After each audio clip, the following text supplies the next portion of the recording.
Welcome back to all our friends, family, and yes, even our foes. To the Fox Den Sports Podcast, where Todd and his sports-passionate kids are ready to bring you the latest updates and insights on all things sports. So sit back, relax, and enjoy the show.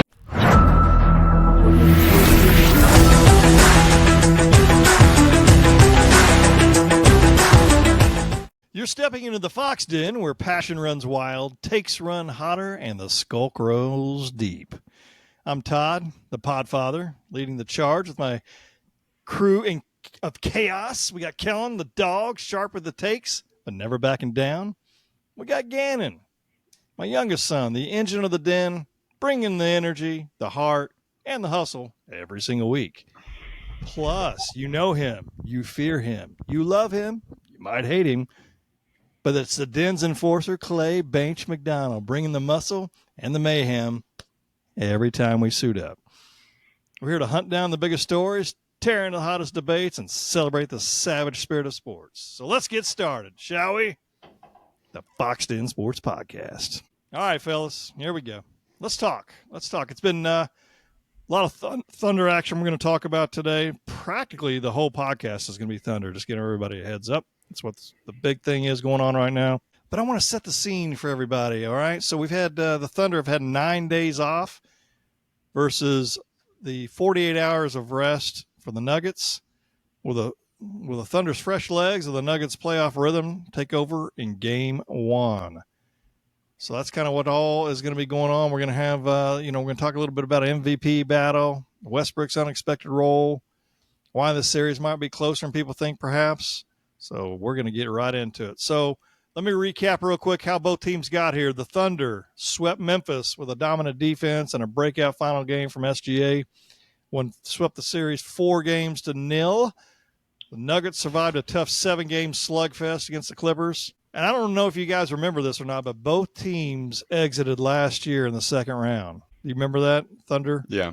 Against the Mavericks, and then the Timberwolves defeated the Nuggets. So a little bit of interesting stuff there. All right, so Kellen, you've got some questions you want to go over, some information with this Thunder and Nuggets series. What do you got? Well, I just wanted to see what you guys' thoughts were heading into this series with the two MVP favorites, with their season dominance with SGA and his 32.7 points per game and 30.3 against Denver, but also with their current playoff performance. So Jokic has pretty much been averaging a triple-double all playoffs. He's had 2 triple-doubles against us, but so he's been dominant. Shai struggled a little bit into that Game 4, so just kind of wanted to see what your thoughts were, how this season would play out, and how this series, would play out. I think it's a cool, narrative, but I don't think it'll really impact the outcome of the series. I also think it's going to be exciting because Jamal Murray's a great playoff performer, but I think this will be the first series that we see a more credible rise from Jalen Williams and Chet Holmgren. So Shai, I think he'll probably put up over 30 a game, and I'm sure Jokic will average probably a 24, maybe a 20-point triple-double because he just always figures it out how to do that. But I don't think either of them are really going to like some people are saying, oh, we're not going to be able to stop Jokic. I don't think he's going to really be any reason why we lose the series. I think Jamal Murray's going to have a really, really good game, and that'll open up a lot for them. But I also think Jalen Williams and Chet Holmgren are going to have a great series.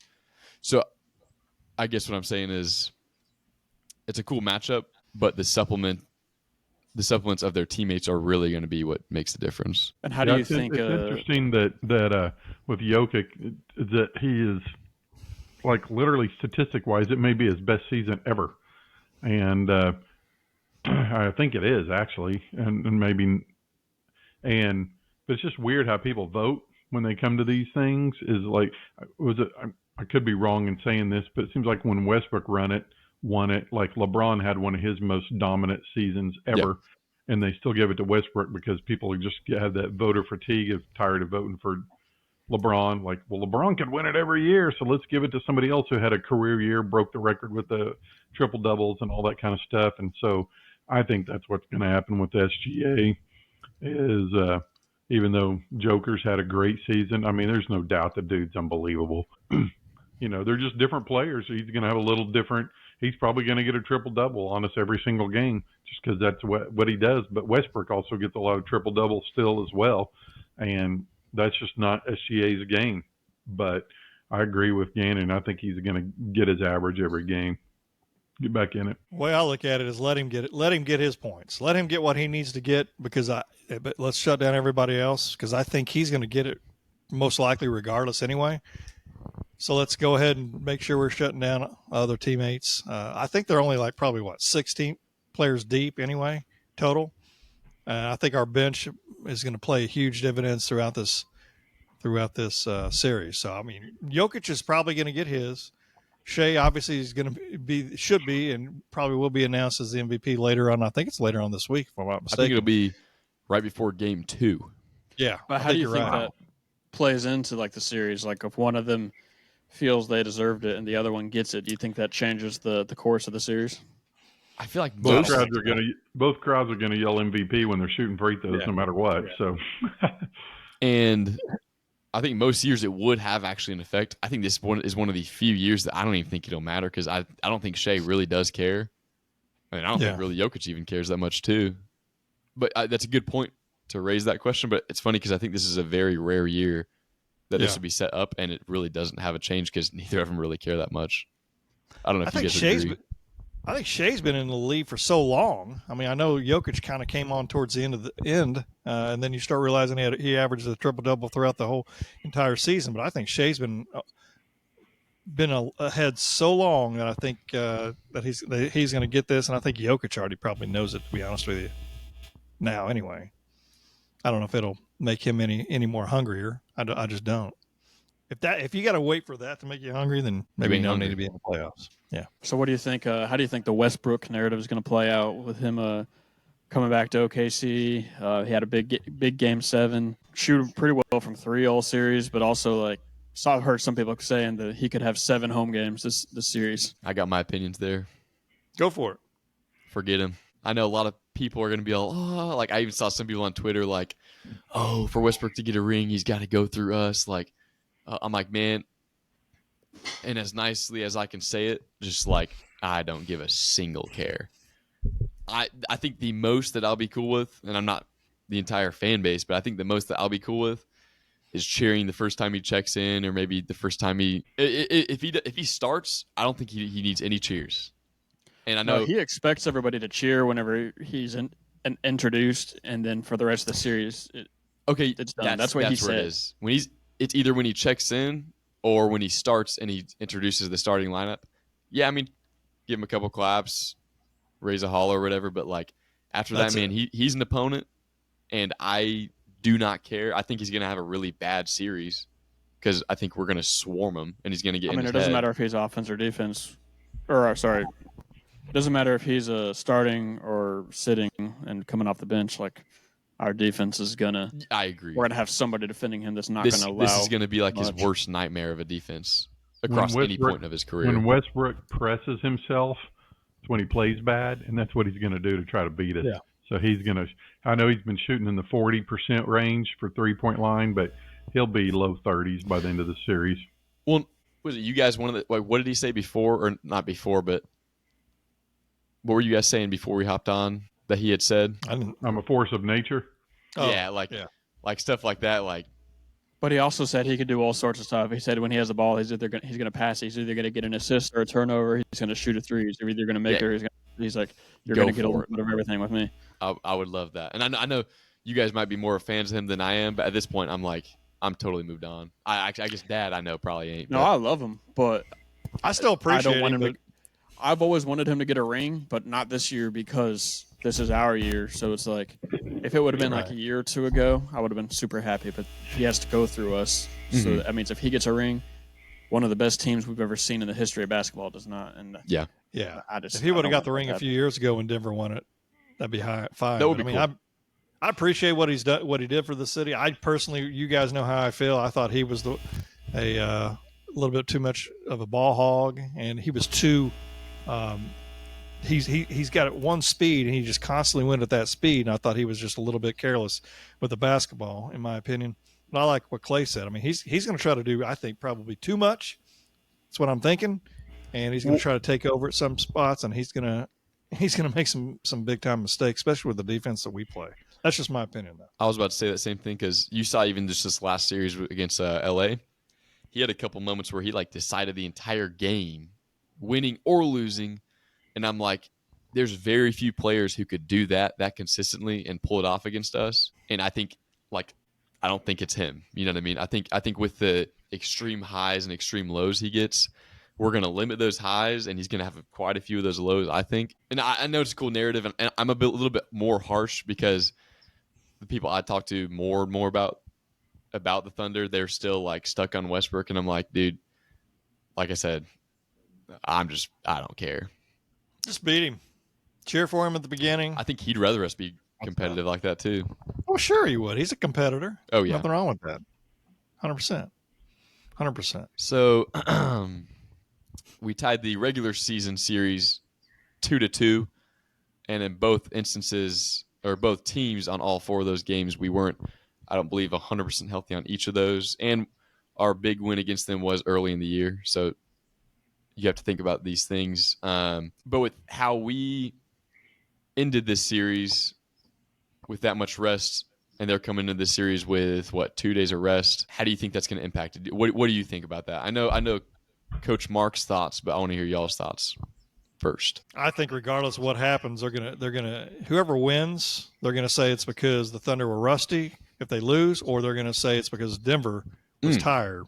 That's what I think. You're gonna hear that for at least game one for sure. I do.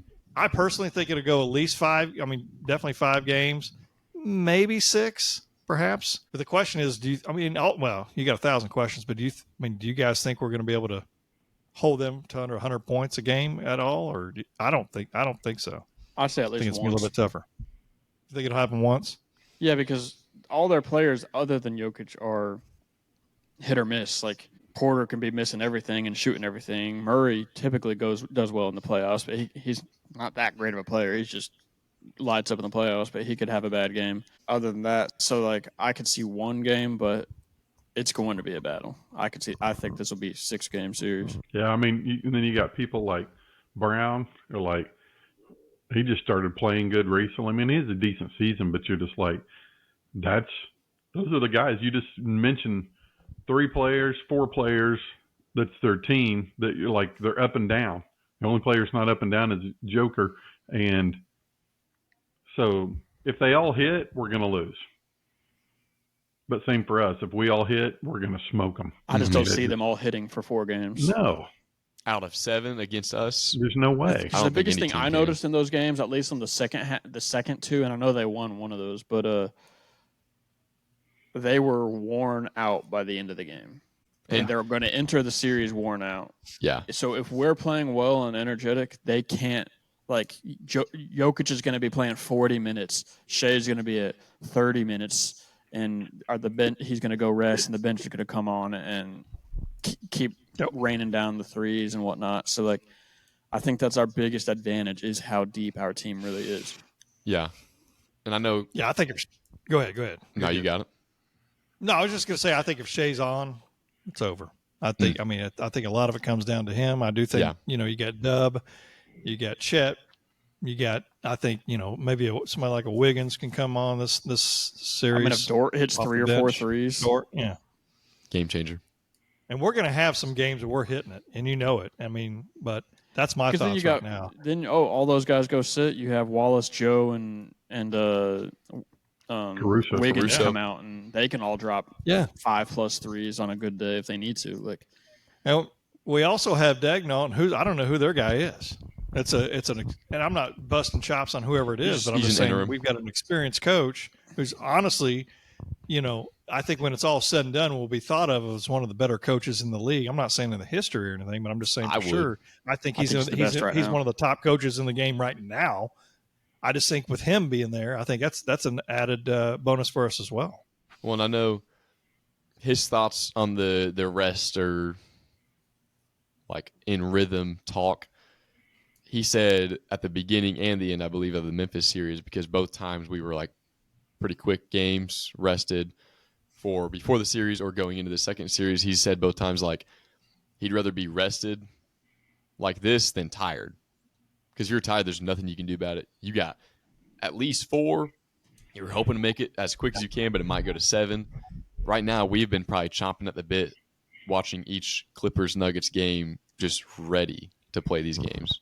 Then we had some mentions of matchups. And I know, of course, we have honestly one of the best interior defenses that in the league. And we also know how to drive inside, and they don't know how to stop teams that drive inside because they don't have anybody. So what do you think about individual matchups, but also matchups as a whole? Because I know I've had this opinion for a while now, ever since I saw the first time Chet matched up against Jokic. There's always that narrative of like, oh, he's not going to be able to stop Jokic, which one I'll say nobody really can. So it's not like you can base somebody's defense off that. But I will say too, he actually has a really good record of how he plays him. I think he's the best defender in the league matching up against Jokic.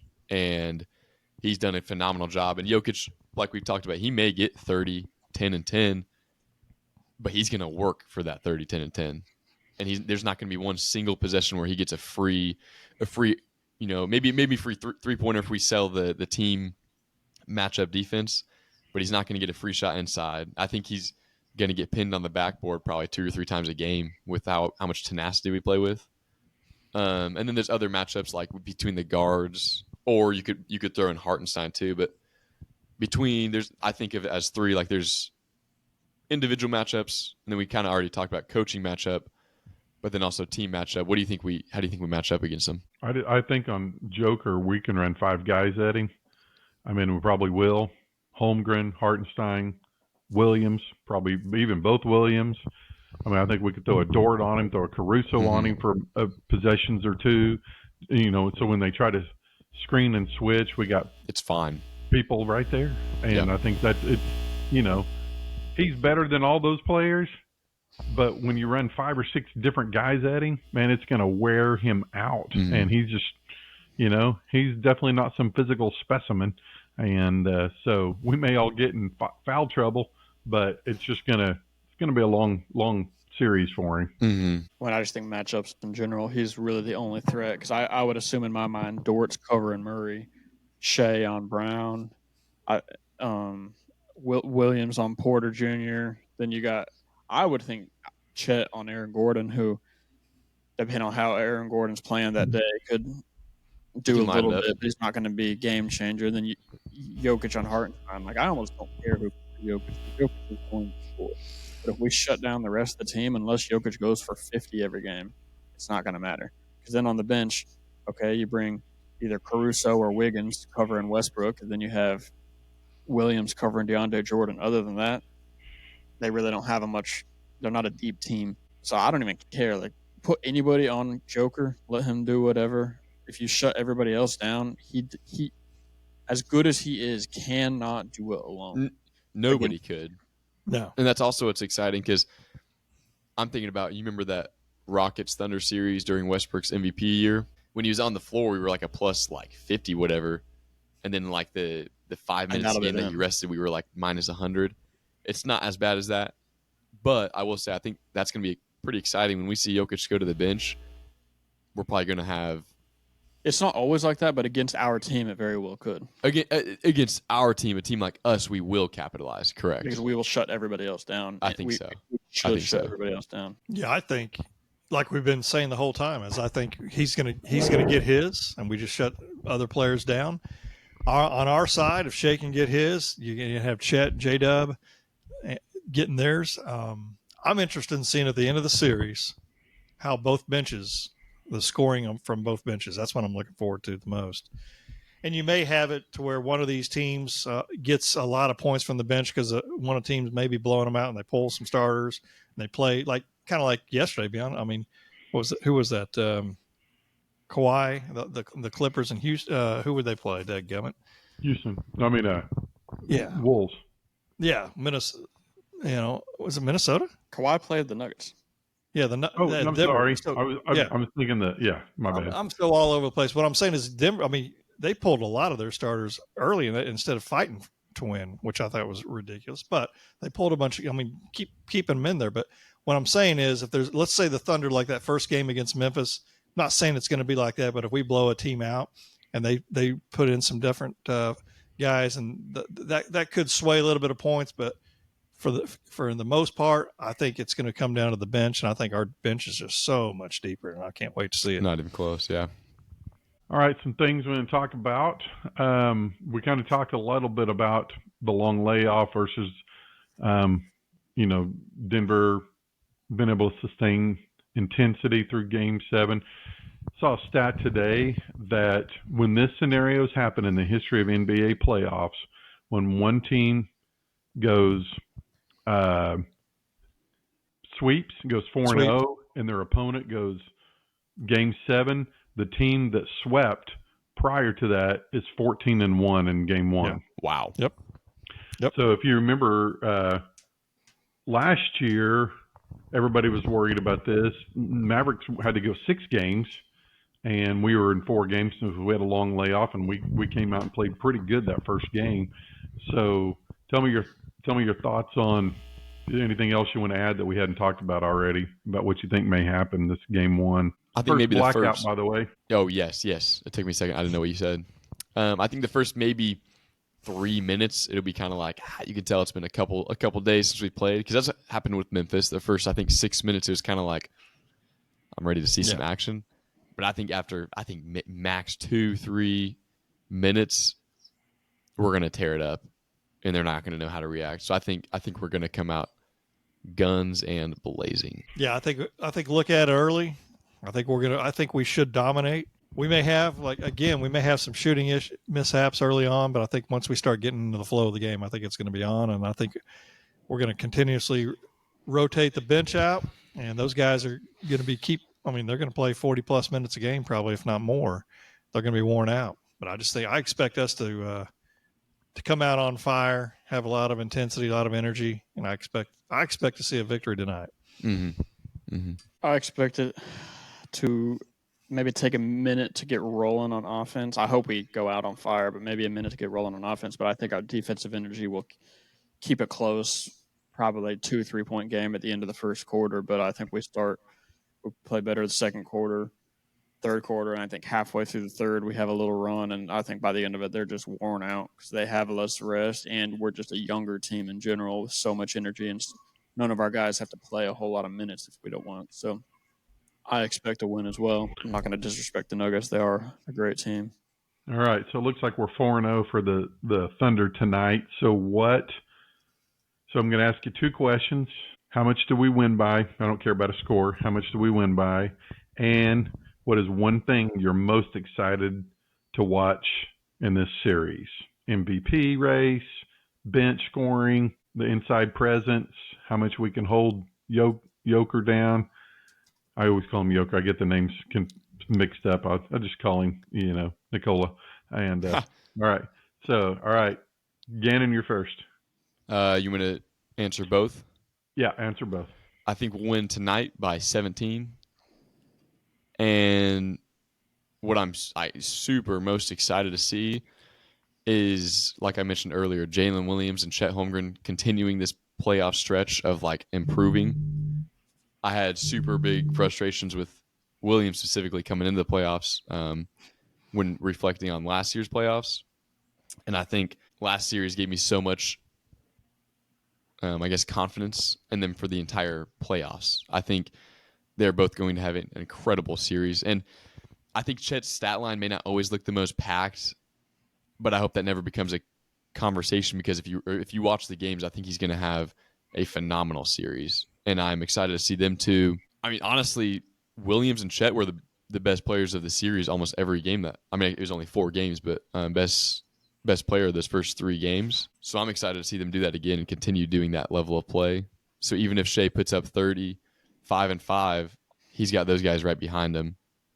And I'm excited to see them for sure. Kellen? I'm just excited to see us dominate, because no matter what the standings were, in my opinion, this is the second best team. So it's or at least pre-finals. So if we knock them out, in my mind, the next team, if we beat them, in my mind, we should have a straight path to the finals.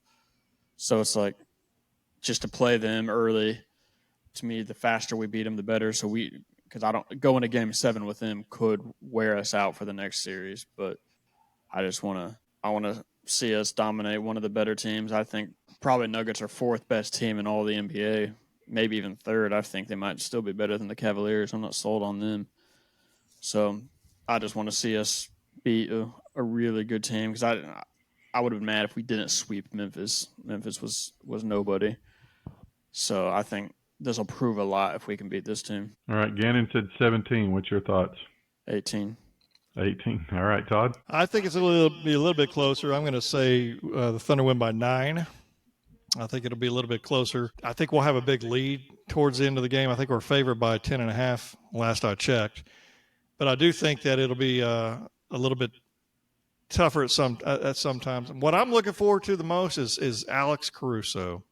This is what we got him for. I think that's what I talked about last week. I think he's here for these type of games right here, and we will see how much of a difference he helps make on this team. And I'm talking mainly defensively. If he can shoot 40% in this playoff race at 3-point shooting, I think that's even a better addition, right? But I can't wait. I can't wait to see Alex Caruso playing. I think that's going to be so fun. What about you, Clay? I'm going to say the Thunder are going to win by 6 tonight. And I'm most excited to see how Wiggins and Joe are going to step up. And just because, man, I agree with what you guys have been saying this whole podcast is that, man, if our bench comes alive, we'll dominate. And so I really want to see them two come alive. Wiggins didn't have the greatest of game one or series one shooting the ball, so I'd like to see him get back involved. Kendrick Williams hardly got any minutes, so hopefully he'll get out there. But I'm excited to see those guys do the things. So all right, what's the? Well, I know next. Go ahead, Gang. What's our series prediction? Have we said that yet? Well, I was going to say real quick. So, we won't be on again for another week. It'll be 4 games played because they play next Sunday as well. And then what do they play? What is today? Monday. So Monday, Wednesday, Friday, I believe, and Sunday. So what do you think it will be next week at this time? Is that 4 games under our belt? 3-1. Yeah, 4 games. I think we'd be 3-1. 3-1? I think 3-1. I think we're going to win in 5. And if I couldn't put my money on 5, I would put it on 4. I'm going to say I would say 6, but that puts winning it in Denver, so that's tough. So I guess I'll go with 5. That'd be interesting. Well, I know I've got some good, fun questions to ask at the end of the podcast. Here we go. Here's one of them. What is one food that you absolutely should love, but you really hate? Is there a food out there you think you should love, but you really hate it?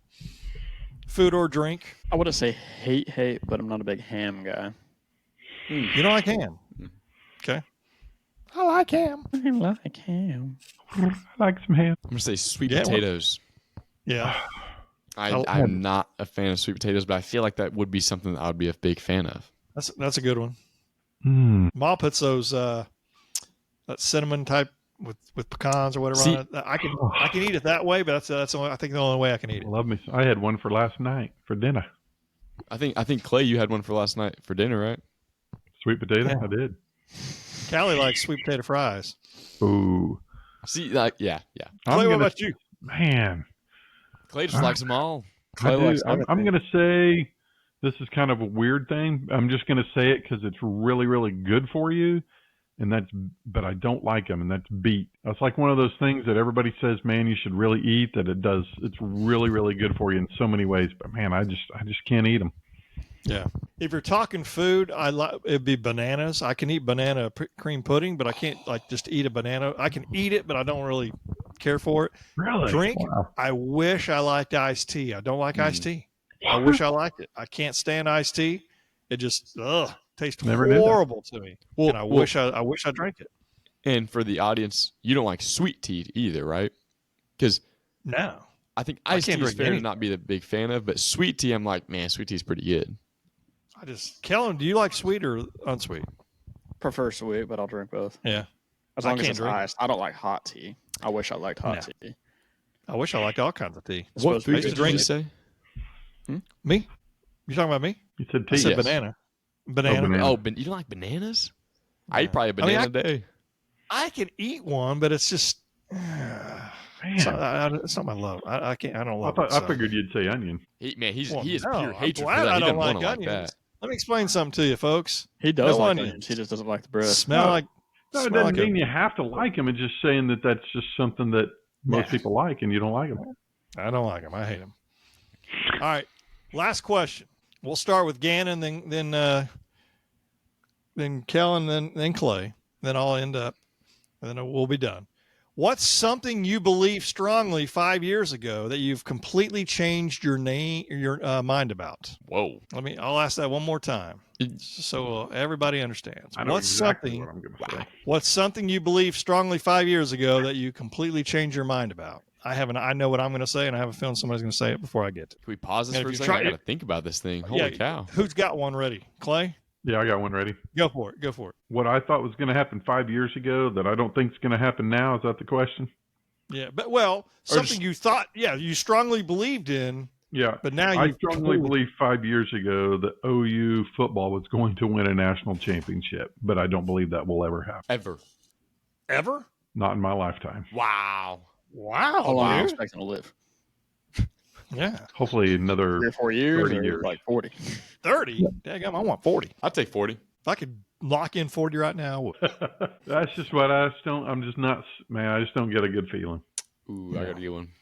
All right, Kellen or Gannon, what do you got? Something you strongly believed 5 years ago that you don't basically believe it anymore. I'm trying to think of something different. My first thought was that, I wouldn't say national championship, but I thought we'd be a lot better with the Venables stuff going on than what we are right now.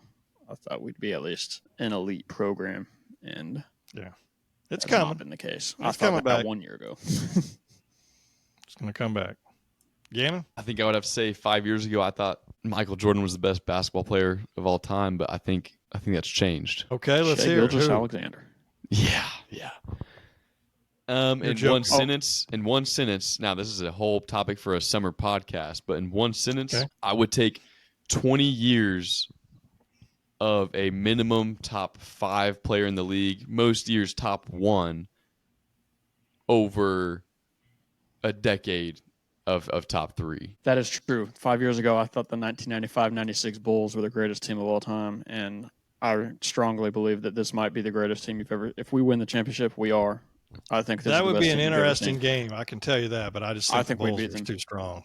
I truly believe you- we'd beat them. You I guys don't weren't even. alive then. You didn't get to watch that team play. I No, watched Last Dance. you can't talk about matchup versus matchup. It's just relative to their era and their league.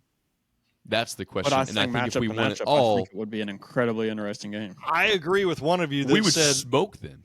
a different podcast. Let's talk. That's a good podcast for another podcast. Trust me. If this Thunder That's team good. played the 95-96 Bulls, we would torch them. Well, yeah, they're like 70.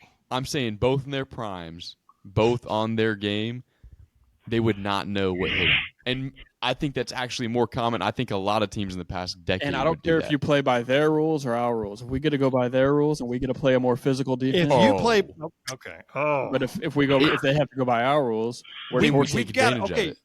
This will be a good podcast. This is one of those, like you just said, a summer podcast. I love this thought.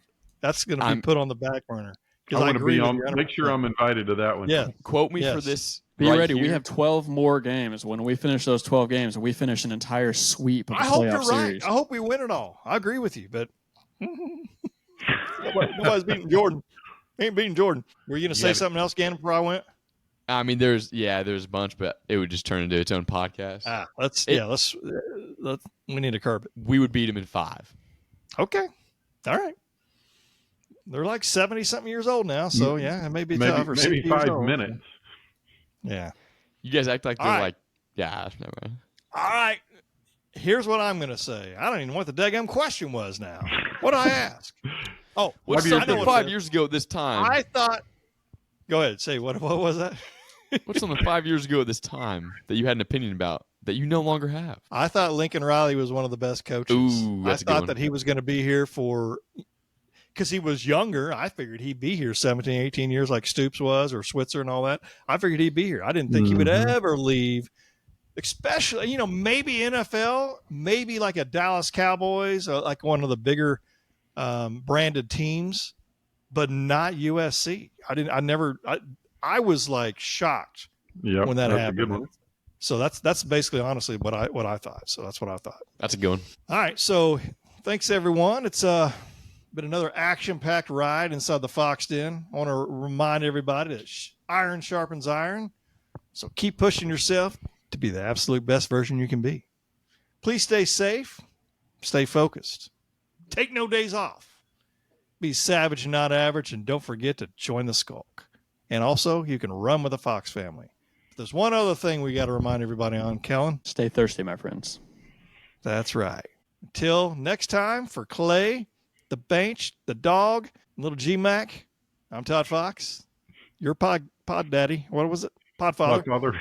Podfather. Pod daddy. Goodbye, everybody. Boomer.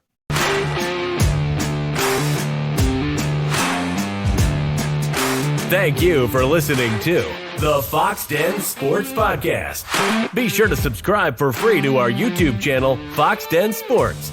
And also follow us on Instagram and Twitter at Fox Den Sports and on Facebook at Fox Den Sports Podcast. You can also email us at foxdensports@yahoo.com. This has been Fox Den Sports.